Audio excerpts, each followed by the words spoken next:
नमस्कार दोस्तों, स्वागत है आपका आर्ट ऑफ कैंडलस्टिक में। तो दोस्तों, जैसे कि आप सब लोगों को बताया है, हम लोगों ने एक बिजनेस सीरीज यहाँ पर स्टार्ट की है जहां पर मल्टीपल कंपनीज को कवर करने की कोशिश करते हैं।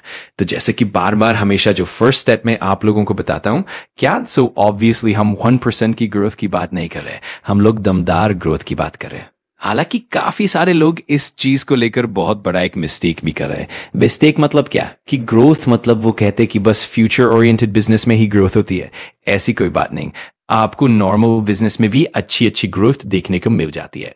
सीरीज की जब शुरुआत की है, उसमें जो पहले 2 एग्जाम्पल लिए थे वो नॉर्मल बिजनेस ही करते हैं, जैसे कि इंडिगो की एयरलाइन की बात कर ले या फिर लोन से related Muthoot finance. So again कह रहा हूं दोस्तों, ये ऐसी कोई बात नहीं कि बस न्यू एज टेक्नोलॉजी में ही आपको ये सारी चीजें यहाँ पर मिलेंगी। नॉर्मल बिजनेस में भी चीजें आपको देखने को मिल जाती है।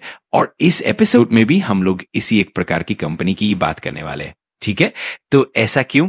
और टाइटन में अगर देखा जाए, टाटा ग्रुप में देखा जाए, तो इतना टॉप लेवल पर क्यों है? तो अगेन दोस्तों, इनका बिजनेस कौन सा है आप समझिए, ये ज्वेलरी वाला बिजनेस है।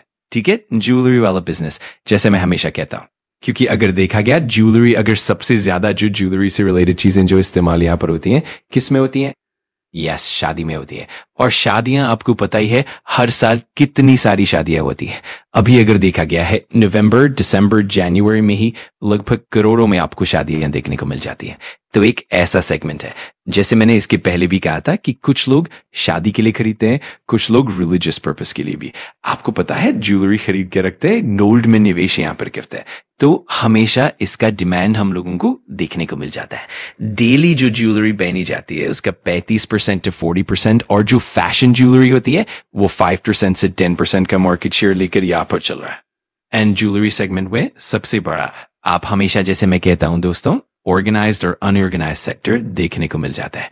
अनऑर्गेनाइज्ड मतलब लोकल दुकानदार, और ऑर्गेनाइज्ड मतलब वहां पर बड़े बड़े ब्रांड्स ज्यादा देखने को मिलेंगे, उनका मार्केट शेयर ज्यादा है। सो ज्वेलरी सेगमेंट में आज भी अगर देखा गया ना दोस्तों, तो अनऑर्गेनाइज्ड ही हम लोगों को ज्यादा देखने को मिलता है।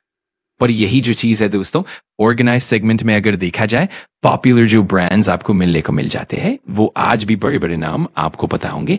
टाइटन मतलब तनिष्क, फिर कल्याण ज्वेलर्स, पीएनजी, टीबीजी होंगे, मतलब और भी हैं ऐसे, बट काफी उनकी रीच अभी भी लिमिटेड है। वो एक्सपैंड करने की कोशिश यहां पर कर रहे हैं।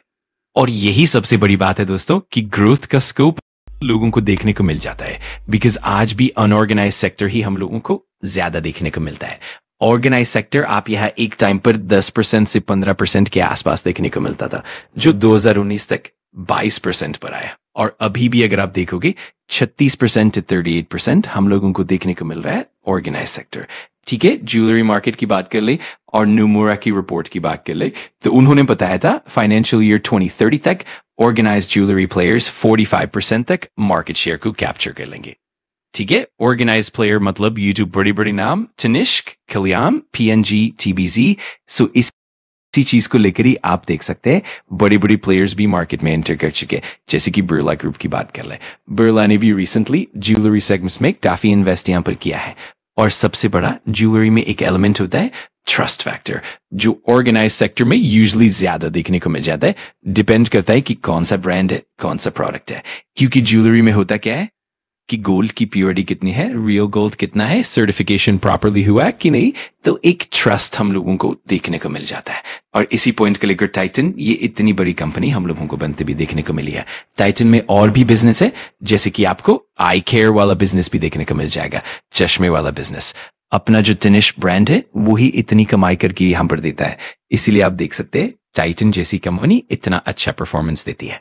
इतनी बड़ी कंपनी है, फिर भी अगर आप यहां पर इनका परफॉर्मेंस देखोगे रिटर्न के हिसाब से, 3 months, 6 months, 1 year, 5 year, 10 years, मतलब जिन्होंने लंबा खेला है टाइटन में, उन्होंने अच्छा खासा अर्निंग यहां पर किया है। ये चीज हम लोगों को देखने को मिल जाती है। प्लस टाइटन की अगर हम लोग बैलेंस शीट की बात कर ले, तो आप बैलेंस शीट भी देख सकते हो। कंपनी का RNS काफी स्ट्रांग है, 9,000 करोड़ की वो उन्होंने यहां पर खरीद ली। तो इसी चीज के चलते वो तो क्या ऑटोमेटिक ही कर्जे को धीरे धीरे कम यहां पर कर लेंगे। शॉर्ट टर्म बोरिंग आप देख सकते हैं 17,500 करोड़ के आसपास, और कैश इक्विवेलेंट 6,000 करोड़। तो लगातार रेवेन्यू हम लोगों को बढ़ते हुए देखने को मिल रहा है। एंड इसी पॉइंट को लेकर अगर आप कंपनी के नेट प्रॉफिट देखोगे 3,200 करोड़, 3400 करोड़, 3300 करोड़, ठीक है। अर्निंग्स भी आप देख सकते हैं। कंपनी का भाई टाटा ग्रुप है, तो प्रमोटर अपने पास ही ज्यादा स्टेक रखते हैं, डायरेक्टली रखते हैं या फिर इनडायरेक्टली रखते हैं। तो 53% प्रमोटर के पास है, FIIs के पास 16% है, DIIs के पास 14% है, गवर्नमेंट के पास 0.19% है, पब्लिक के पास 16.76% है।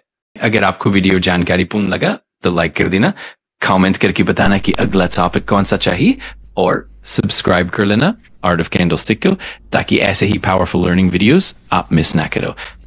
Thanks for watching. मैं मिलता हूँ अगली वीडियो में। सीखते रहो, पढ़ते रहो।